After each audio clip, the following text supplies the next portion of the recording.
મૂળ સુરતનો પણ 25 વર્ષથી ઔરંગાબાદ નજીકની એક મદ્રેસામાં નોકરી કરતો મોલવી ભરૂચથી હવાલાના 48 લાખ રૂપિયા રોકડા લઈને તેના ગામ વેસ્તાન ડુંગરી જઈ રહ્યો હતો ત્યારે અંકલેશ્વરમાં પાર્ક કરેલી કારમાંથી 48 લાખની ચોરી થતા આખો મામલો સામે આવ્યો હતો। પોલીસે કારમાંથી 48 લાખની ચોરી કરનારા 3 આરોપીઓને 40 લાખ રોકડા તથા મોપેડ સાથે ઝડપી પડ્યા હતા। સુરતનો પણ 25 વર્ષથી ઔરંગાબાદ નજીકથી એક મદ્રેસામાં નોકરી કરતો મૌલવી ભરૂચથી હવાલાના 48 લાખ રૂપિયા રોકડા લઈને તેના ગામ વેસ્તાન ડુંગરી જઈ રહ્યો હતો ત્યારે અંકલેશ્વરમાં પાર્ક કરેલી કારમાંથી 48 લાખની ચોરી થતા આખો મામલો સામે આવ્યો છે। પોલીસે કારમાંથી 48 લાખની ચોરી કરનારા 3 આરોપીઓને 40 લાખ રોકડા તથા મોપેડ સાથે ઝડપી પાડ્યા છે। એસઓજીના એસઆઈ ગજેન્દ્રસિંહને 2 યુવાન મોપેડ પર મોટી રકમ લઈને સુરત તરફ જતા હોવાની બાતમી મળી હતી। પોલીસે કરમાળ તરફથી આવી રહેલી મોપેડને અટકાવીને બંને યુવાનોની પૂછપરછ હાથ ધરી હતી।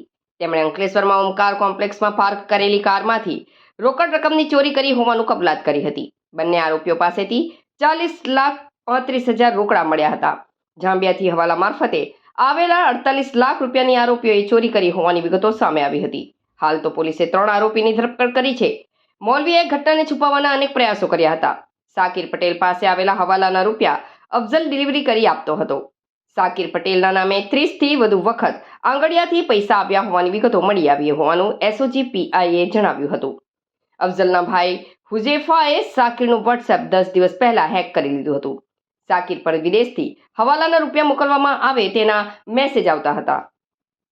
જાંબિયાથી હવાલાના 48 લાખ રૂપિયા સાકિર પાસે આવ્યા હોવાની જાણ હુઝેફાને થઈ હતી। તેથી તેણે ઝાકિર ઇદ્રીસ પટેલ તથા અહેમદ જાવેદ પટેલ સાથે આ રૂપિયાની ચોરી કરવાની યોજના બનાવી હતી।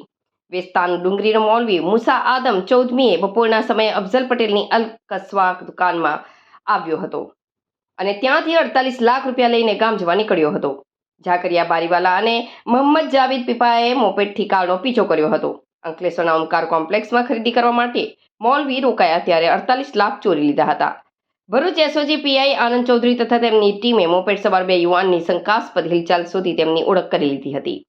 પોલીસે બંનેને ઝડપી પાડ્યા ત્યારે હવાલા રેકેટનો પર્દાફાશ થયો હતો। વેસ્તાન ડુંગરી ગામના અને હાલ ઔરંગાબાદ પાસે આવેલા સિલ્લોડની મસ્કજે ઇસ્લામમાં નોકરી કરતા મૌલવી મુસા આદમ રંદેરાને મોકલાયા હતા। મદ્રેસામાં બાળકોને ધાર્મિક શિક્ષણ આપવા માટે મહિને 12,000ના પગારે નોકરી કરતા મૌલવીને વિદેશમાંથી 48 લાખ રૂપિયાની માતબર રકમ મોકલવામાં આવતી હતી। મૌલવીની પૂછપરછ કરવામાં આવતા તેણે જાંબિયામાં રહેતા તેના પિતરાઈ ભાઈ જાહિદ ખાલિદ નોમાનીએ હવાલાથી આ રૂપિયા મોકલ્યા હોવાની કેફિયત રજૂ કરી છે। જાંબિયાથી પૈસા મોકલનારા તથા મૌલવીની આર્થિક સ્થિતિ જોતા હવાલાથી આવેલા રૂપિયા દેશ વિરોધી પ્રવૃત્તિ કે અન્ય કયા વાપરવાના હતા તે દિશામાં પોલીસે તપાસ કરી રહી છે। ઈડી પણ તપાસમાં જોડાઈ છે। હુફેઝા અલ્તાફ પટેલે હવાલાની કામગીરી સંભાળનારાનું વોટ્સએપ હેક કર્યું હતું।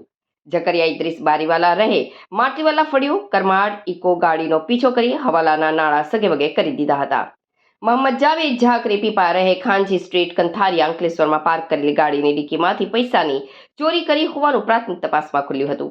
આ ઉપરાંત મોહમ્મદપુરા વિસ્તારમાં અલકસવા નામની કપડાની દુકાન ધરાવતો અફઝલ હવાલાના નાણાંની હેરાફેરી કરતો હતો। તે સાકિર પટેલના સંપર્કમાં રહેતો હતો। સાકિર હવાલાના પૈસાની ડિલિવરી અફઝલની દુકાનમાંથી થતી હતી। સાકિર પાસે હવાલાના રૂપિયા ભરૂચનો જ જફુર નામનો વ્યક્તિ આપતો હતો જે હાલમાં ફરાર છે। ભરૂચ જિલ્લા એસઓજી પોલીસના પોલીસ ઇન્સ્પેક્ટર શ્રી એ ચૌધરી અને એમની ટીમ દ્વારા એક માહિતીના આધારે ગઈકાલે 3 શખ્સોને રૂપિયા 40,35,000 જેટલા શંકાસ્પદ રકમના મુદ્દામાલ સાથે ઝડપી લીધેલા। તેઓને પૂછપરછ કરતા આ 3 જણાએ 4 દિવસ પહેલા એક ઇકો ગાડીમાંથી 48 લાખ રૂપિયાની ચોરી કરેલી હોવાની પૂછપરછ દરમિયાન એસઓજી પોલીસને જણાઈ આવેલું। તો આ જેની ગાડીમાંથી આ પૈસાની ચોરી કરેલી હતી એ બાબતે તપાસ કરતા આ બાબતમાં કોઈ ભરૂચના સમગ્ર જિલ્લામાં ક્યાંય ગુનો દાખલ થયેલો નહીં। આ પૈસા કોના હતા એ બાબતે આરોપીઓને પૂછપરછ કરતા આરોપીઓ પહેલેથી જાણતા હતા અને એમના કહેવા મુજબ એક મૌલવી છે કે જે ઔરંગાબાદની મદ્રેસામાં કામ કરે છે જેનું નામ છે મુસા આદમ રંદેરા, મૂળ સુરત જિલ્લાના માંગરોળ તાલુકાના ગામના છે. તો એમની ગાડીમાંથી આ ચોરી કરેલી હોવાની હકીકત જણાવેલી આરોપીઓએ.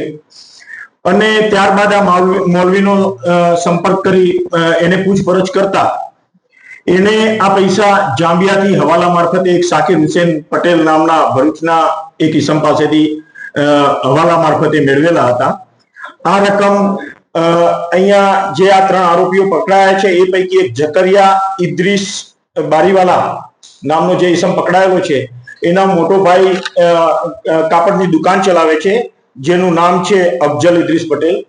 એની દુકાને સાકિર હુસેને પૈસા હવાલાના આપેલા અને એની દુકાનેથી આ જે મૌલવી છે એ પૈસા મેળવીને જઈ રહ્યા હતા અને અંકલેશ્વર ખાતે એમની ગાડી ઊભી રાખીને એક ખરીદી કરવા માટે નીકળેલા. એ વખતે આ નજર ચૂકવીને આ જે 3 આરોપીઓ છે, હુજેફા અલ્તાફ યાકુબ પટેલ, જકરિયા ઇદ્રીસ બારીવાલા, મોહમ્મદ જાવેદ જાકીર પીપા, આ 3 જણાએ નજર ચૂકવીને આ 48 લાખ રૂપિયા ચોરી કરેલા અને એ પૈકીની આ 40,35,000ની માતબર રકમ આ 3 આરોપીઓ પાસેથી કબજે કરવામાં આવેલી છે એસઓજી પોલીસ દ્વારા. અને આ પૈસા બાબતે આ મૌલવીને પૂછપરછ કરતા કોઈ હજુ ચોક્કસ સંતોષકારક જવાબ આપી શકતો નથી શાના માટે મગાવ્યા હતા એ બાબતે. એનું કહેવા મુજબ કે એને એક મકાન ખરીદવા માટે એના ભાઈએ હવાલા મારફતે આ પૈસા મોકલેલા હતા, પરંતુ મકાન ક્યાં ખરીદવાનું હતું, કોની પાસેથી ખરીદવાનું હતું એ બાબતે કોઈ સંતોષકારક જવાબ નથી આપ્યો. એટલે આ પૈસા કોઈ દેશ વિરોધી પ્રવૃત્તિ માટે હવાલા મારફતે મગાવવામાં આવેલા હતા કે કેમ એ દિશામાં હાલ એસઓજી પોલીસ તપાસ કરી રહી છે. આ બાબતે ઈડી વિભાગને પણ એસઓજી પોલીસ દ્વારા જાણ કરવામાં આવેલી છે અને હાલ વધુ તપાસ ચાલુમાં છે.